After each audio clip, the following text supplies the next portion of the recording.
Stankevičs teikt, mums arī atkal tradicionāli vēlējumi, tādu kā ieskaņu šim gadam un šim gada cilvēkam, tādu kā atskaņu un dažs svētiem vārdus.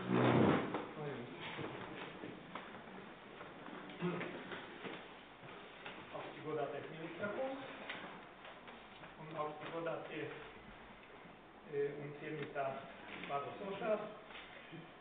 Man gribētos pateikt, tā kā jūs jau te redzat šo uzrakstu, Eiropas cilvēks Latvijā. Tas nozīmē, gribētos kaut ko pateikt par Eiropu un gribētos pateikt kaut ko par Latviju. Un par Latviju es vairākas reizes esmu žurnālistus jau aicinājis, lai viņi raksta 70% pozitīvo un 30% tikai negatīvo. Un man ir iznākušas arī diskusijas, un pēdējā diskusija bija tas, kad tika ierakstīta tā Latvijas lepnuma balvas pasniegšana televīzijā. Es saku, kāpēc jūs neakcentējat labās ziņas pa priekšu? Man saka, nu kā, labā ziņa nav ziņa, sliktā ziņa, tā ir ziņa. Un tad mēs skatāmies to apbalvošanu, un tur bija viens tāds moments, kad tas jau bija raidījumā, līdz ar to tas nebūs vairs nekāda noslēpuma izpaušana.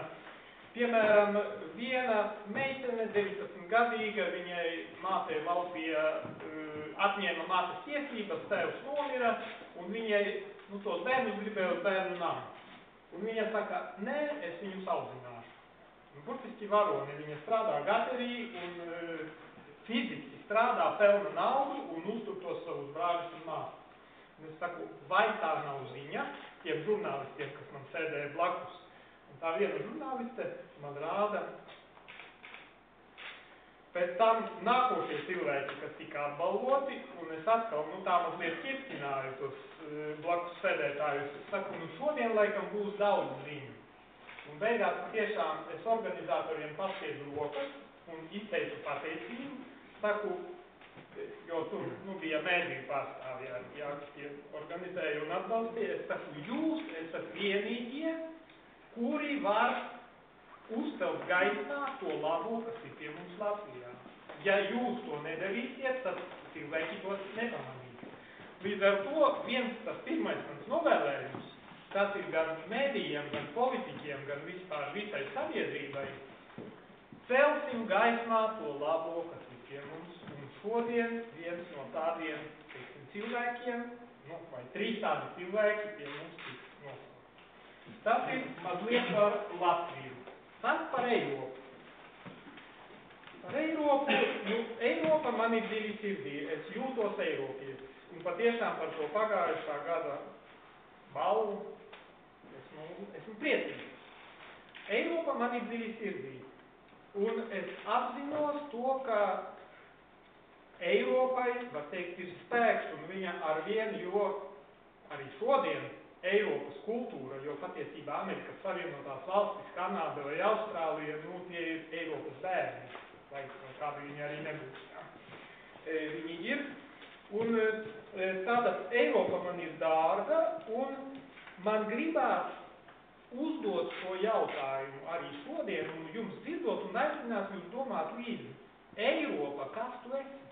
Kāda ir tava identitāte? Un kādas ir tavas vērtības? Un kādi ir tavi spēka avoti? Kur slēpjas tavs spēks? Kur ir tava panākuma atslēga?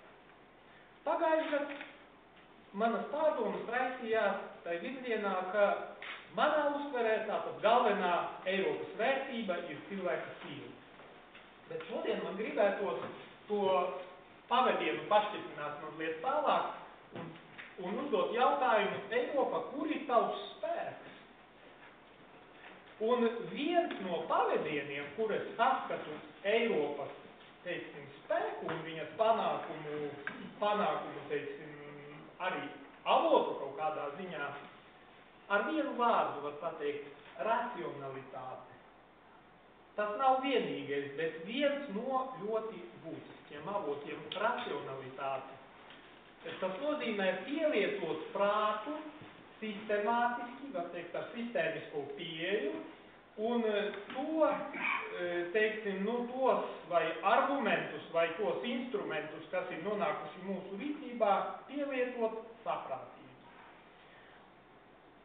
Tātad Eiropas spēks, no kurienes nāk Eiropas spēks, bet man gribās arī pakavēties pie viena, teiksim, bet Eiropa ir stipra, bet vienlaicīgi arī, mēs zinām, kļūst vāja. Un tātad gribās uzdot jautājumu, kas apdraud Eiropu? Kas var novest pie tā, ka viņa kļūst galīgi bezzobaina un pasaulē zaudē ietekmi? Jo šobrīd, tā cīņa ir tāda diezgan nopietna. Pagājušajā gadsimtā Eiropa palaida garām divus totalitārismus – nacismu un komunismu.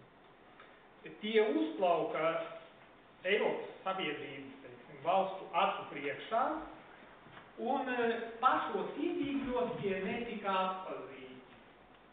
Un tad, kad jau uzplaukums sagrāba varu, bija jau par vēlu, un mēs zinām, kādas bija sekas un kādi bija tie augļi. Un šobrīd tā vērīgi lūkojoties uz to, kas notiek Eiropā, es saskatu trešā totalitārisma vēsma iedīgļus.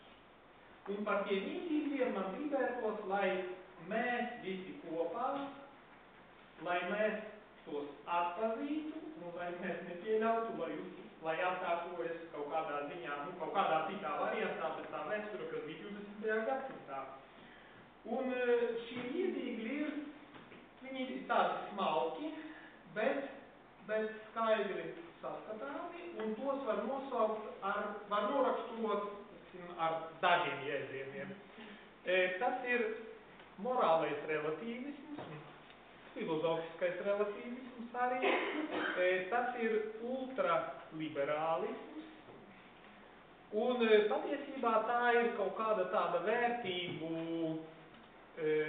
atrofija vai vērtību pakāpeniska izšķīdināšana, un tiek pārlikti akcenti no vērtībām uz patēriņu, patēriņa sabiedrība.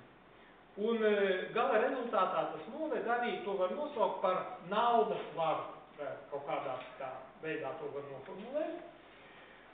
Un tādā gadījumā vienkārši tas cilvēks, kurš ir centrā, jā, viņš ir vērtība, bet šis cilvēks, viņš tiek, var teikt, viņš kļūst tik liels, ka viņš sāk tā kā virzīt tādu vienvirziena toleranci un vienvirziena iecietību. Un visi tie, kuri nepiekrīt šim valdošajam, teiksim, strāvojumam, viņi kaut kādā ziņā tiek stumti laukā vai pat tiek beigās draudz tas, ka viņi tiks izsludināti ārpus likuma.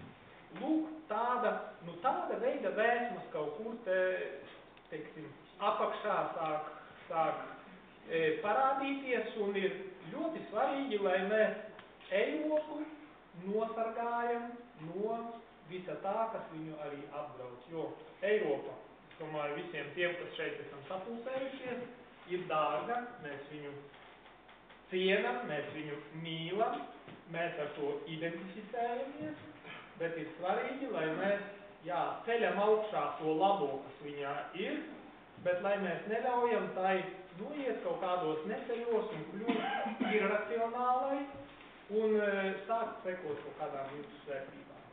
Tā, ka tās bija manas aizvadītā gada pārdomas, ar kurām gribēju ar jums padalīties. Paldies jums par uzmanību, un tagad turpināsim mūsu apbalvošanas ceremoniju.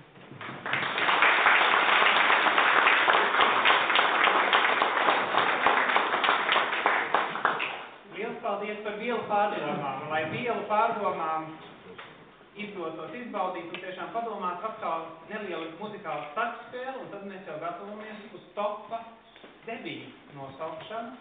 Top 9, zinām, ka katru gadu ir ļoti daudz cilvēku, kas ir izcēlušies, un ir grūti to vienu vislabāko atlasīts, bet tomēr viņš tiek atlasīts. Un tāpēc tad to tās pēcmuzikālās ieskaņas Diana un Kristīna Eiropas kustības Latvijā darbinieki nolasīs.